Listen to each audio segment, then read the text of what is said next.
الحمد لله رب العالمين والعاقبة للمتقين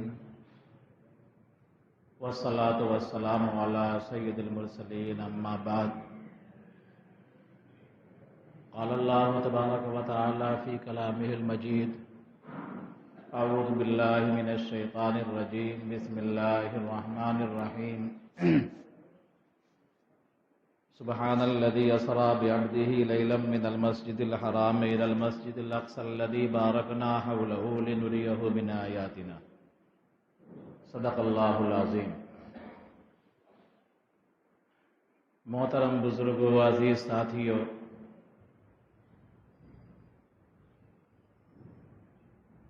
گزشتہ 2-3 ہفتوں سے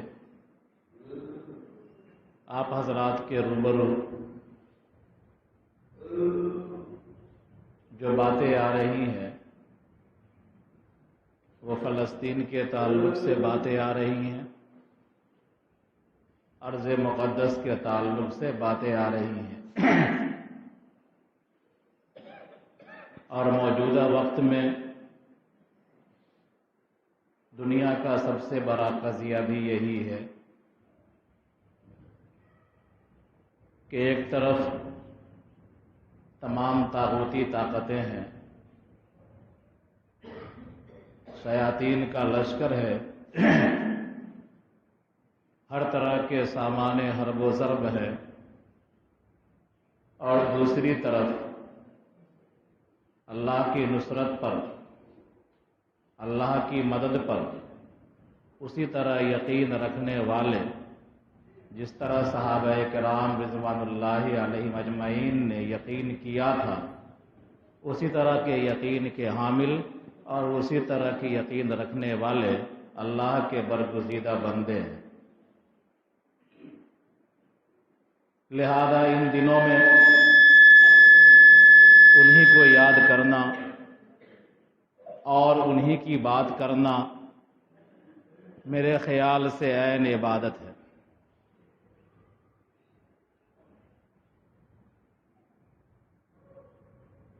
میں نے آیت پڑھی ہے، اس آیت میں اللہ تبارک و تعالیٰ نے جناب نبی کریم صلی اللہ علیہ وسلم کے معراج کا ذکر کیا، اور معراج آپ جانتے ہیں کہ معراج کا 2 مرحلہ ہے۔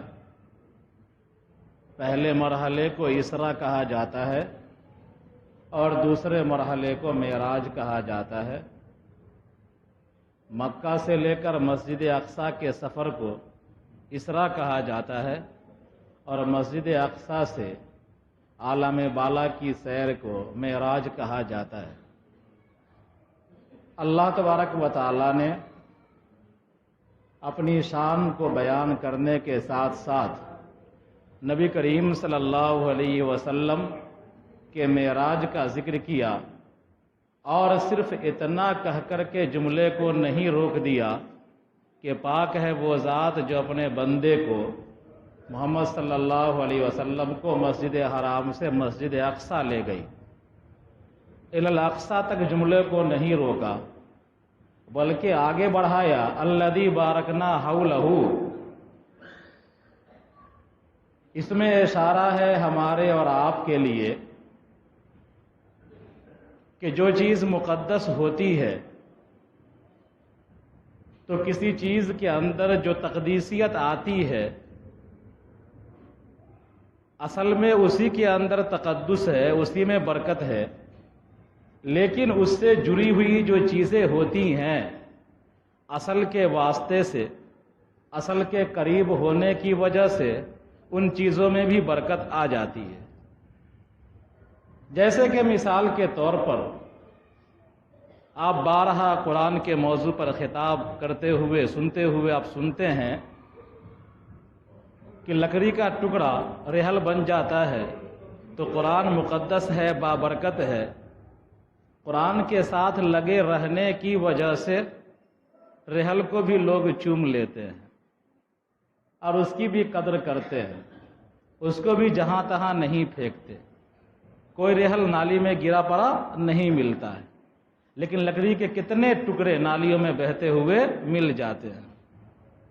تو اللہ تبارک و تعالیٰ نے اسراء کا ذکر کر کے مسجد اقصیٰ پر بات کو ختم نہیں کیا، بلکہ آگے بڑھایا الذی بارکنا حولہ، کہ جس کے ارد گرد ہم نے برکتیں نازل کر رکھی ہیں۔ یعنی برکت کا مین پوائنٹ اور مین جگہ تو مسجد اقصیٰ ہے، لیکن مسجد اقصیٰ کے ارد گرد کے جو علاقے ہیں مسجد اقصیٰ سے متصل ہونے کی وجہ سے وہ بھی بابرکت کہلائے۔ اللہ تعالیٰ نے کہا کہ میں نے اس کے ماحول کو برکت والا بنا دیا،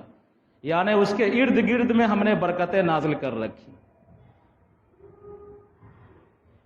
اب ذرا اس آیت کی روشنی میں الذی بارکنا حولہ کی روشنی میں ذرا غور کیجئے کہ وہ لوگ جو مسجد اقصیٰ کے قریب رہ رہے ہیں، ایمان والے ہیں، ان کا یقین اسی طرح ہے جس طرح صحابہ کرام رضوان اللہ علیہم اجمعین کا یقین تھا۔ ان کے مرد بھی اسی طرح بہادری کا مظاہرہ کر رہے ہیں جس طرح قرون اولیٰ کے مسلمانوں نے مظاہرہ کیا تھا۔ ان کی عورتیں اسی طرح مظاہرہ کر رہی ہیں بہادری کا جس طرح قرون اولیٰ کی عورتوں نے مظاہرہ کیا تھا۔ تو بھلا ایسے لوگوں کو عزت سے کی نگاہ سے دیکھنا، عظمت کی نگاہ سے دیکھنا، ان سے محبت کرنا، ان کا چرچا کرنا کیا ہمارے ایمان کو بڑھانے والا عمل نہیں ہے؟ یقیناً ہمارے ایمان کو بڑھانے والا عمل ہے۔ آپ پڑھیں گے اہل غزہ کے حالات کو سامنے رکھیے اور قرون اولیٰ کے مسلمانوں کے حالات کو سامنے رکھیے، بالکل فٹ ہوتا جائے گا۔ 18-20 لاکھ کی آبادی ہے اہل غزہ کی، اور وہ تمام آبادی محصور ہے، اور 1-2 سال سے نہیں بلکہ 2006 ہی سے محصور ہے۔ ان کا حقہ پانی بند کر دیا گیا ہے، کہیں سے کوئی تجارت نہیں، کوئی برآمدات نہیں۔ یہ بالکل وہی حال ہے، غزہ کو لکھنے والے کھلا ہوا جیل کہتے ہیں۔ یہ وہی حال ہے جو صحابہ کرام کے ساتھ بھی پیش آیا تھا۔ نبی کریم صلی اللہ علیہ وسلم کی نبوت کا 7واں سال ہے، یعنی آپ کی عمر مبارک 47ویں سال میں ہے، اور اسلام کا سورج طلوع ہو چکا ہے، بڑھ رہا ہے، روشنی پھیل رہی ہے، لوگ ایمان میں داخل ہو رہے ہیں۔ لوگوں نے طاقت سے دبانا چاہا کہ یہ سورج ابھی نکلا ہے، اس کو روک دیا جائے۔ لوگوں نے ترغیب دے کر دبانا چاہا کہ اس کو لالچ دے کر کے خرید لیا جائے، لیکن وہ سورج جب بڑھنے لگا، روشنی پھیلنے لگی، اور ایمان والے 10-20 سے آگے بڑھ گئے، 40-50 سے آگے بڑھ گئے، 100 سے تجاوز کر گئے، تو اب قریش کو فکر ہوئی، مکہ والوں کو فکر ہوئی کہ کوئی ایسی ترکیب کی جائے جس ترکیب کے ذریعے اسلام کے اس کا بڑھتے ہوئے کارواں کو، اس بڑھتے ہوئے سیلاب کو روکا جا سکے۔ تو تمام مکہ والوں نے میٹنگ کیا۔ اس میٹنگ میں وہ بھی شامل تھے جو نبی کریم صلی اللہ علیہ وسلم کے خاندان کے تھے، آپ کا چچا ابو لہب بھی تھا۔ تو تمام لوگوں نے میٹنگ کیا، اور میٹنگ کرنے کے بعد یہ تجویز پاس کیا، اور خانہ کعبہ میں اس کے دستاویز کو لٹکا دیا گیا کہ آل بنو ہاشم کا مقاطع کر دیا جائے، بائیکاٹ کر دیا جائے، یعنی حقہ پانی بند کر دیا جائے۔ ان سے کوئی شادی بیاہ نہ کرے، ان سے کوئی لین دین نہ کرے، ان سے کوئی تجارتی کاروبار نہ کرے، نہ یہ کوئی چیز بیچ سکے، نہ کچھ خرید سکے، حتیٰ کہ اناج بھی خریدنے کے یہ متحمل نہ ہو۔ ایسا مقاطعہ، ایسا بائیکاٹ کیا جائے، ایسی پابندی لگا دی جائے۔ تمام لوگوں نے اس پابندی کو تسلیم کر لیا، ابو لہب بھی تھا اس میں۔ خواجہ ابو طالب باحیات تھے۔ ابو طالب نے دیکھا کہ مکہ والوں نے یہ تجویز پاس کر دیا ہے اور خانہ کعبہ میں لٹکا دیا ہے، اب کیا کیا جائے؟ ابو طالب نے تمام لوگوں کو، چونکہ خاندان کے بزرگ تھے، نبی کریم صلی اللہ علیہ وسلم کے مربی سرپرست تھے، گرچہ ایمان نہیں لائے، تو ابو طالب نے تمام لوگوں کو بنو ہاشم کو اکٹھا کیا اور اکٹھا کرنے کے بعد یہ تجویز سنائی ان کو کہ مکہ والوں نے یہ تجویز پاس کر دیا ہے، ہم لوگوں کا مقاطعہ ہو گیا ہے، محمد صلی اللہ علیہ وسلم کا بائیکاٹ کر دیا گیا ہے، اب ہم لوگوں کو کیا کرنا چاہیے؟ بنو ہاشم کے لوگوں نے کہا کہ آپ خاندان کے سربراہ ہیں، آپ بڑے بزرگ ہیں، آپ جیسا چاہیے فیصلہ کر لیجئے، ہم آپ کے فیصلے کو تسلیم کریں گے۔ ابو طالب نے کہا کہ شہر میں رہنے سے کوئی فائدہ تو ہے نہیں، اگر مکہ میں رہتے ہیں مقاطعہ جاری رہتا ہے، بائیکاٹ جاری رہتا ہے تو اور تکلیف ہوگی، ہم کوئی چیز خریدنا چاہیں گے وہ منہ موڑ کے بھاگ جائے گا، ہم کسی سے بات کرنا چاہیں گے وہ منہ موڑ کے بھاگ جائے گا، اور تکلیف ہوگی شہر میں رہتے ہوئے۔ ہماری ملکیت میں ایک وادی ہے جس کو اب شاب ابی طالب کے نام سے جانتے ہیں، وہ ابو طالب کی ملکیت میں تھی، مکہ کے جو بڑے بڑے لوگ تھے ہر ایک کے نام کی وادی تھی، تو ان کی ملکیت میں یہ وادی تھی۔ تو ابو طالب نے کہا کیوں نہ ہم اپنی ملکیت کی وادی میں جو پہاڑ کے دامن میں ہے وہاں چلے جائیں اور ہمارے ساتھ تمام خاندان کے لوگ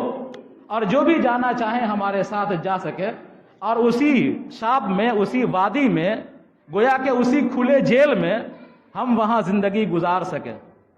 چنانچہ ابو طالب تمام افراد کو لے کر بشمول جناب نبی کریم صلی اللہ علیہ وسلم اس گھاٹی میں چلے گئے، اس وادی میں چلے گئے۔ دن بدن مقاطعہ ٹائٹ ہوتا گیا، بندشیں بڑھتی گئیں، دانے دانے کے لیے لوگ محتاج ہو گئے، بچے بھوک سے بلبلانے لگے، رونے لگے۔ اگر خدا نہ خواستہ کوئی محصور آدمی باہر نکل کر کے کوئی سامان خریدنا چاہتا، اگر یہ دیکھتا، شور سنتا کہ باہر سے تجارتی قافلہ آیا ہے، ڈھول باجے کے ساتھ گزر رہا ہے یہاں سے، اور اس وادی سے نکل کر کے اس تاجر سے کوئی سامان خریدنا چاہتا جو کہ باہر کا ہوتا تھا، ملک شام کا ہوتا تھا یا یمن کا ہوتا تھا، وہاں کے لوگوں سے بھی اگر کوئی سامان خریدنا چاہتا تھا تو کوئی نہ کوئی اس وادی کے ارد گرد منڈلاتا رہتا تھا اور ان تاجروں کو منع کر دیتا تھا کہ اس کے ہاتھ سے سامان مت بیچو، یہ بیچارے منہ بنا کر کے لوٹ کر کے آ جاتے تھے۔ یہ حالت تھی۔ حضرت سعد بن ابی وقاص رضی اللہ تعالیٰ عنہ بیان کرتے ہیں کہ اس ناکہ بندی یا اس محاصرہ، مانوی محاصرہ یا اس بائیکاٹ کی سختی کا یہ عالم ہوا کہ کئی روز ہم لوگوں نے درخت کے پتے کھائے، چمڑے کھائے، ہم لوگوں کی جو بول و براز ہوا کرتا تھا تو ہم لوگ مینگنیاں کیا کرتے تھے، یہ حالت ہو گئی ہماری۔ چمڑا پڑا ہوا ملتا اس کو منہ میں چبا کر کے چلگم کی طرح کھا لیا کرتے تھے، یہ حالت ہو گئی۔ سعد بن ابی وقاص بیان کرتے ہیں کہ ایک روز میں اٹھا اور اٹھنے کے بعد چلا اس وادی میں، رات کا وقت تھا، انتہائی بھوک لگی ہوئی تھی، اور اس بھوک کی حالت میں میرا پیر ایک نرم چیز پر پڑا، ایک تر چیز پر پڑا، میں نے اس کو اٹھا کر کے کھا لیا اور مجھے اب تک پتہ نہیں چلا کہ میں نے کیا کھایا۔ یہ بھوک کا عالم تھا، یہ بھوک کی شدت کا عالم تھا۔ بہرحال وہ مقاطعہ جاری رہا، بائیکاٹ جاری رہا، 3 سال تک بائیکاٹ جاری رہا۔ پورا مکہ والوں کا دل سخت ہو چکا تھا، انسانیت مر چکی تھی، جتنے سربراہ تھے سب خوشیاں منا رہے تھے، بچے رو رہے تھے، ادھر خوشیاں کی محفل سج رہی تھی، تماشے ہو رہے تھے۔ چند افراد ایسے تھے اس وقت میں جنہوں نے انسانی ہمدردی کی بنیاد پر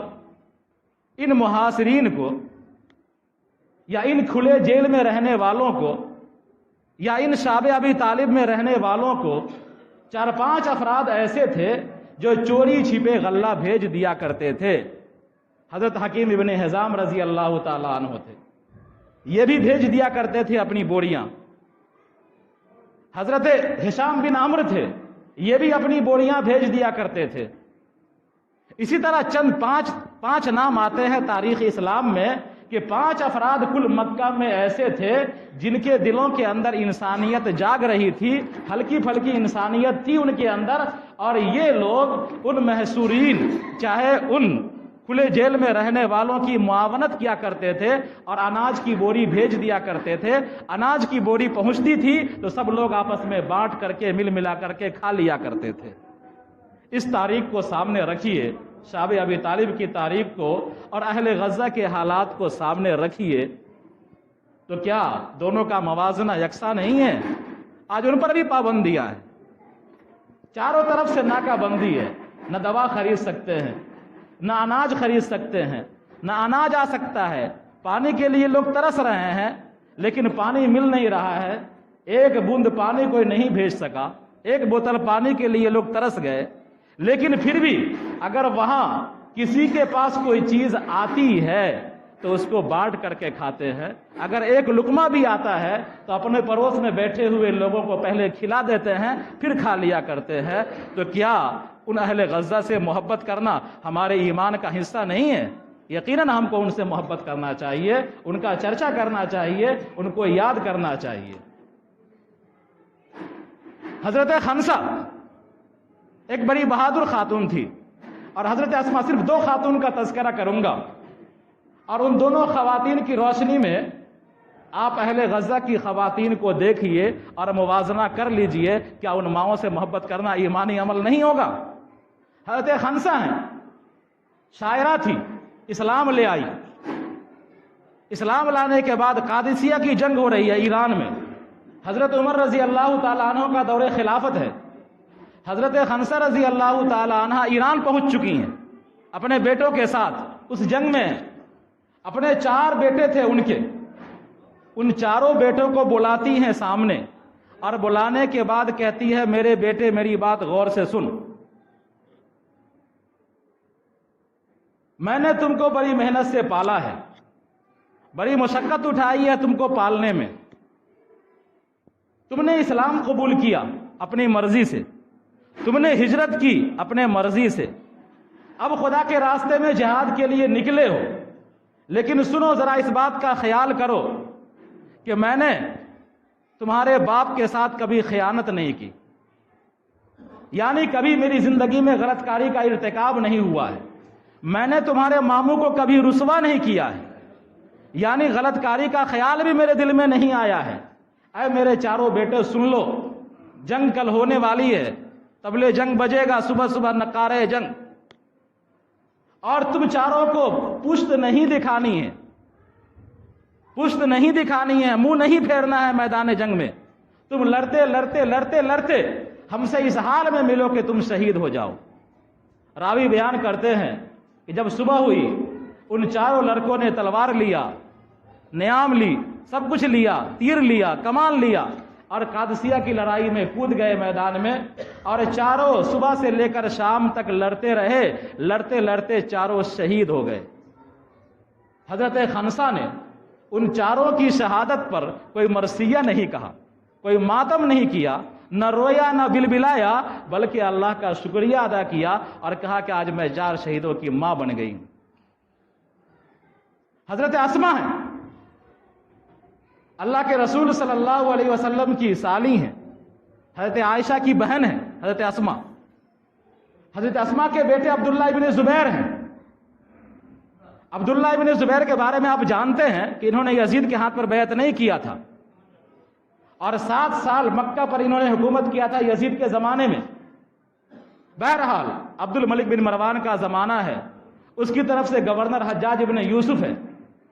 اور حجاج ابن یوسف یہ پہلا شخص ملعون تھا جس نے خانہ کعبہ پر بمباری کیا تھا۔ حجاج ابن یوسف فوج لے کر مکہ آیا، اور آنے کے بعد خانہ کعبہ کا، مسجد حرام کا چاروں طرف سے محاصرہ کر لیا۔ عبداللہ ابن زبیر زیادہ تر مسجد حرام میں وقت گزارا کرتے تھے اور خوب تلاوت کرتے تھے۔ اس عین وقت میں جبکہ لوگوں کے تعاون کی ضرورت تھی، مدد کی ضرورت تھی، عبداللہ ابن زبیر کے جتنے حامیان تھے اکثر لوگ کٹ گئے، ان سے ہٹ گئے۔ جب دشمن سامنے آتا ہے تو بہت کم لوگ ہمت جٹا پاتے ہیں اور مقابلہ کر پاتے ہیں، بھیڑ کبھی مخلص نہیں ہوتی ہے، میں بار بار کہتا ہوں۔ عبداللہ ابن زبیر نے دیکھا کہ میرے تمام مددگار یا جتنے افراد میرے ساتھ تھے سب کٹ چکے ہیں، ہم سے ہٹ چکے ہیں، مجھے بے یار چھوڑ دیا ہے، تنہا چھوڑ دیا ہے۔ اپنی اماں کے پاس آئے، حضرت اسما کے پاس آئے، اور حضرت اسما رضی اللہ تعالی عنہا کے پاس آ کر کے مشورہ کیا کہ والدہ محترمہ، دشمنوں نے چاروں طرف سے گھیر رکھا ہے، میرے تمام ساتھی مجھ سے ہٹ گئے ہیں، کٹ گئے ہیں، کوئی ہمارے ساتھ نہیں ہے، آپ مشورہ دیجئے کہ میں کیا کروں۔ حضرت اسماء ابو بکر رضی اللہ تعالیٰ عنہ کی صاحبزادی تھی. حضرت اسماء نے کہا کہ زبیر میرے بیٹے، اگر تم کو یقین ہے کہ تو حق پر ہے، اگر تم کو یقین ہے کہ تو حق پر ہے اور حق کے لیے لڑ رہا ہے، تو لڑتا رہا یہاں تک کہ تو شہید ہو جا. اور اگر تجھ کو یقین ہے کہ میں غلط ہوں اور تمہاری لڑائی عہدہ کے لیے ہے، کرسی کے لیے ہے، تو تمہاری یہ حرکت انتہائی بری ہے. عبداللہ ابن زبیر رضی اللہ تعالی عنہ کو یقین تھا کہ میں حق پر ہوں اور حق کے لیے لڑ رہا ہوں، یزید کی خلافت درست نہیں ہے. عبداللہ ابن زبیر رضی اللہ تعالی عنہ نے تلوار اٹھایا، لڑائی شروع کی اور وہ شہید ہو گئے. حجاج ابن یوسف نے عبداللہ ابن زبیر کے سر کو کاٹا، کاٹنے کے بعد دربار پہ لٹکا دیا، ایک اونچی جگہ پر لٹکا دیا، اور وہ 3 دن تک ان کا سر لٹکا رہا. اتفاق سے حضرت اسماء کا وہاں سے گزر ہو رہا تھا. حضرت اسماء نے دیکھا کہ میرے بیٹے کا سر نیزے پر اوپر لٹکا ہوا ہے اور پرندے نوچ رہے ہیں. حضرت اسماء نے فخر سے کہا کہ ابھی یہ شہ سوار گھوڑے سے نہیں اترا ہے. یہ رویا نہیں، گر گرایا نہیں، بلکہ اس شہادت اور اس کٹے ہوئے سر کو دے کر بھی فخر کرتے ہوئے کہا کہ ابھی میرا شہ سوار مسکرا رہا ہے، اترا نہیں ہے سواری سے، گھوڑے سے اترا نہیں ہے. ان دونوں واقعات کو دیکھیے. اور اہل غزہ کے خواتین کی جو رپورٹیں آ رہی ہیں، کئی خواتین ایسی ہیں، کئی گھرانہ ایسا ہے جن کے تمام کنبے شہید ہو گئے ہیں، لیکن وہ کہتے ہیں کہ ہم کو تعزیت کے لیے میرے پاس مت آؤ، مبارکبادی دینے کے لیے میرے پاس آؤ کہ میرا پورا خاندان شہید ہو گیا مسجد اقصیٰ کی حفاظت کے لیے. بہت سا گھر ایسا ہے جو مٹھائیاں تقسیم کر رہا ہے اور لوگوں کو منع کر رہا ہے کہ رونے دھونے کی ضرورت نہیں ہے، میرے پاس مت آؤ، آج میں شہید کا والد بن گیا ہوں، شہید بچے کا باپ بن گیا ہوں، شہید کی ماں بن گیا ہوں. کیا ایسے ایمان رکھنے والے افراد سے محبت کرنا اور ان کا تذکرہ کرنا عین عبادت نہیں ہے؟ بلا شبہ عین عبادت ہے. ہم کو ان کا تذکرہ کرنا چاہیے، ان کو یاد کرنا چاہیے، اپنے دعاؤں میں، اپنے محفلوں میں ان کا ذکر کرنا چاہیے. اللہ تعالیٰ ان کی نصرت فرمائے، اور اسی طرح نصرت فرمائے جس طرح اللہ تبارک و تعالیٰ نے اصحاب بدر کی نصرت فرمائی، اصحاب حنین کی نصرت فرمائی، اصحاب تبوک کی نصرت فرمائی، اصحاب قادسیہ کی نصرت فرمائی. اللہ تبارک و تعالیٰ ان کی اسی طرح نصرت فرمائے. آمین. ربنا تقبل منا انک انت السمیع العلیم.